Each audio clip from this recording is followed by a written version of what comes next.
Good morning and happy March. It's Dr. Guada here in Schaumburg. I wanted to do a quick thing on stress management.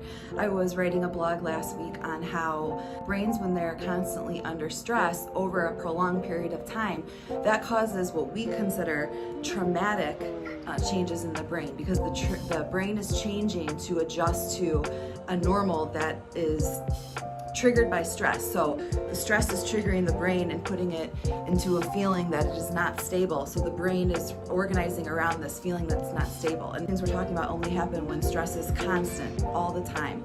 And an interesting thing is that someone who has endured, perhaps serious trauma, and could be sexual trauma over time, could be environmental trauma over time, constant gun violence, and then another person who doesn't have these same conditions, but under current stress, you might find that their brains under a scan look similar. So it's always fun to understand how we are more similar than we are different, and also to understand the strong impact stress can have on us. So that's why therapy is very helpful at teaching people to manage stress. It's often little changes that go a long way. Stress management can look like building new behaviors, and it also looks like coming up with new thinking patterns. So just a really quick example is that people who tend to have high expectations on themselves, which by the way is a lot of people, that's a stressful state. And in today's world, it can often be very difficult to reach these high expectations we might have for ourselves.